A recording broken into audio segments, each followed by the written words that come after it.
Hello friends, welcome back to my channel. So आज हम discuss करने वाले हैं difference between general partnership versus limited partnership.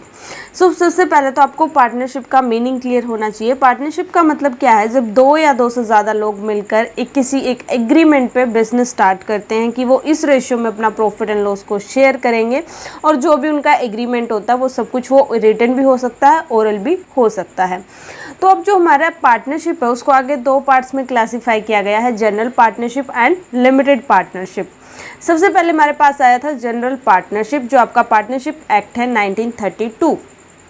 तो उसमें कुछ लिमिटेशंस थी जिसकी वजह से लिमिटेड पार्टनरशिप को लाया गया।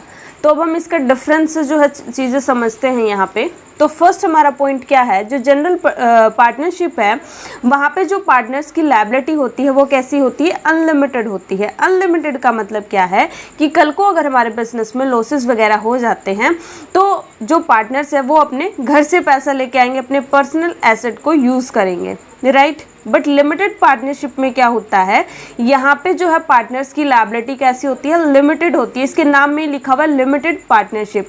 बट किसी एक पर्सन की जो है वो लायबिलिटी अनलिमिटेड होगी, क्योंकि लॉस कवर करने के लिए कोई पर्सन तो होगा ही, वरना हम लॉस कहाँ से कवर करेंगे।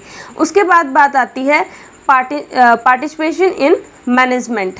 तो जनरल पार्टनरशिप में जो है जितने भी पार्टनर्स हैं वो अपने इस राइट को एंजॉय करते हैं कि वो मैनेजमेंट में पार्टिसिपेट कर सकते हैं, और वो जो है एक तरीके से जितने भी पार्टनर्स हैं वो आपस में भी बाइंडिंग होते हैं और फर्म के साथ भी बाइंडिंग होते हैं। मतलब अगर कोई ए और बी जैसे दो पार्टनर हैं, अगर ए ने कुछ काम किया तो उस चीज़ के लिए बी भी लायबल होगा, बी जो काम करेगा उसके लिए ए भी लायबल होगा, ठीक है। और ये जो भी डिसीजन लेंगे वो दोनों एक दूसरे की कंसेंट से लेंगे, कोई भी डिसीजन अपने मर्जी से नहीं ले सकता। अगर हम बात करें लिमिटेड पार्टनरशिप में, तो यहाँ पे कोई भी पार्टनर, मतलब यहाँ पे क्या होता है, लिमिटेड एक तरीके से लायबिलिटी होती है। इस वजह से जो है पार्टनर अपने इस राइट को एंजॉय नहीं कर पाते कि वो मैनेजमेंट में इंटरफेयर करें। इसके बाद है नेक्स्ट हमारा, वो इसमें पार्टिसिपेट नहीं कर सकते। नेक्स्ट जो हमारी जनरल पार्टनरशिप होती है, यहाँ पे ऑप्शनल होता है कि आप अपनी फर्म को रजिस्टर कराना चाहते हो या नहीं कराना चाहते। कोई भी जो है ऑब्लिगेशन नहीं होती, कोई कंपलसरी ये नहीं होता। बट लिमिटेड पार्टनरशिप में जो है आपको अपनी पार्टनरशिप को क्या करवाना पड़ता है? रजिस्टर करवाना पड़ता है अंडर एक्ट, राइट। फिर उसके बाद जो जनरल पार्टनरशिप है, यहाँ पे अगर किसी भी पर्सन की, किसी भी पार्टनर की डेथ हो जाती है, वो इंसॉल्वेंट हो जाता है, दिमाग से पागल हो जाता है, किसी तरह की कोई भी इश्यूज़ वगैरह आते हैं कि रिटायरमेंट होगी, डेथ होगी, तो एक अगर पर्सन जा रहा है तो उसकी वजह से जो है फर्म इफेक्ट होती है कि एडमिशन हुआ पार्टनर का, रिटायर हुआ, तो उस हिसाब से प्रॉफिट शेयरिंग रेशियो में चेंज आएगा। हो सकता है कि दो ही पार्टनर थे, एक की डेथ होगी तो दूसरे ने भी बिजनेस बंद कर दिया, तो यहाँ पे डायरेक्ट इम्पैक्ट पड़ता है हमारे बिजनेस पे। बट लिमिटेड पार्टनरशिप में कोई आए कोई जाए, यहाँ पे कोई भी जो है, यहाँ पे होता है परपेचुअल सक्सेशन की, कोई भी आ रहा है कोई भी जा रहा है, बट पार्टनरशिप जो है वो टर्मिनेटेड नहीं होती। नेक्स्ट जो हमारा एलएलपी है, इसका एक्ट कौन सा कब आया? ये 2008 में। कोई भी चीज़ एक्ट कब बनती है? जब उसको पार्लियामेंट में पास किया जाता है। अगर हम बात करें जनरल पार्टनरशिप की, तो इसका एक्ट हमारा 1932।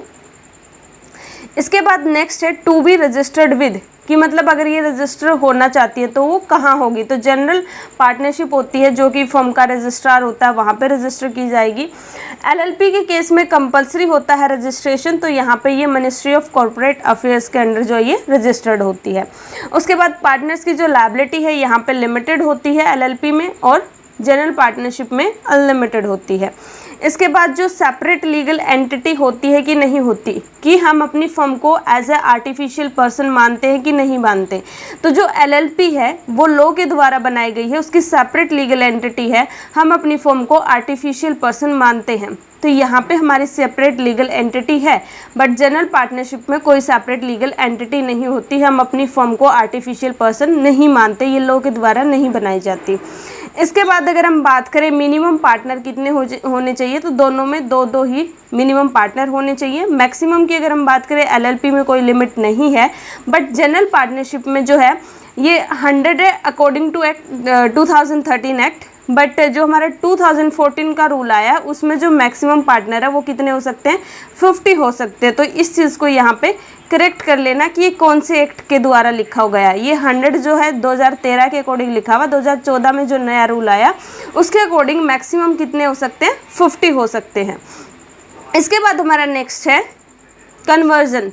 तो एलएलपी को हम इजीली कन्वर्ट कर सकते हैं प्राइवेट लिमिटेड कंपनी में, बट पार्टनरशिप को इजीली हम कन्वर्ट नहीं कर सकते। अगर हम चाहते हैं कि इसको कंपनी में कन्वर्ट करते हैं तो उसमें काफ़ी सारी चीज़ें जो है हम कॉम्प्लेक्सिटी आ जाती है, उसको हम इजीली कन्वर्ट नहीं कर सकते।